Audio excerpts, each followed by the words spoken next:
mesdames et messieurs, donc j'ai voulu venir à ce poste frontière pour voir un petit peu comment ça se passait. Cette frontière un peu provisoire, puisqu'elle a été remise en place.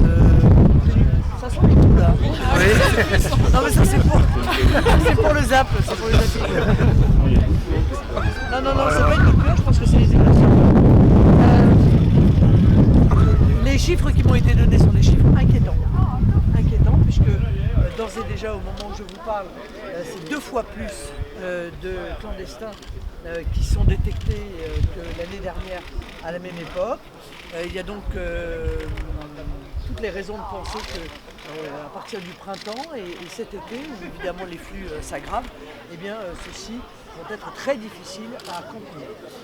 Il est à noter également qu'il y a en réalité très peu de Syriens, ce que j'avais dit depuis le début, mais que les gens qui passent par cette frontière viennent de plus en plus d'Afrique, de pays d'Afrique, mais aussi de Tunisie, un peu même d'ailleurs d'Algérie, d'Afghanistan. Bon, voilà. Donc c'est en réalité beaucoup de pays de l'ensemble de l'Afrique et du Maghreb qui aujourd'hui cherchent à tenter l'aventure pour venir en Europe.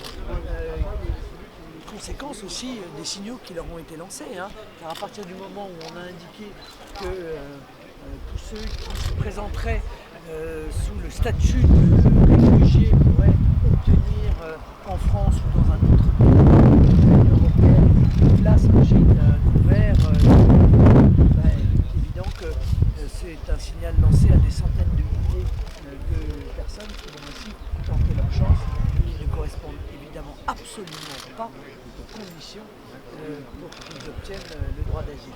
Alors, voilà ce que c'est qu'une frontière, pour ceux qui me posent la question sur les plateaux de télévision. Ah voilà, alors ça c'est une frontière. Donc c'est faisable. Pour l'immigration clandestine, qu'est-ce qu'on peut dire à les autorités italiennes pour arrêter cette immigration à cette frontière? Mais écoutez, tant que les autorités italiennes seront à plat ventre devant les diktats de l'Union européenne, ils ne régleront pas le problème de l'immigration clandestine. Voilà ce que j'ai à leur dire. Car le seul moyen de régler le problème de l'immigration clandestine, c'est de passer des accords bilatéraux entre la France et l'Italie, que nos navires interceptent les bateaux de migrants, les mettent en sécurité et les ramènent à leur point de départ. Voilà. Car à partir du moment où on intercepte les migrants pour pouvoir les ramener sur les rives européennes, eh bien ce seront demain 2 fois, 3 fois, 5 fois, 10 fois le nombre de gens qui ont déjà tenté la traversée, qui la tenteront d'ailleurs avec des conséquences catastrophiques que l'on connaît, puisque je crois que nous en sommes à 3000 morts dans la Méditerranée, ce qui est un drame humain absolument épouvantable. Donc le seul moyen, c'est de changer radicalement la politique qui a été menée jusqu'à présent, parce que chaque fois qu'un clandestin pose le pied sur une rive de l'Union européenne, eh bien ce sont 10 autres qui se disent qu'ils vont tenter qu'il n'y ait pas un soutien massif de la part de la classe politique à la police. Alors comme il n'y a pas de soutien massif de la classe politique, eh bien moi j'essaie de susciter les raisons d'un soutien massif du peuple français à l'égard de ses forces de l'ordre, de sa police, de sa gendarmerie, de ses douaniers.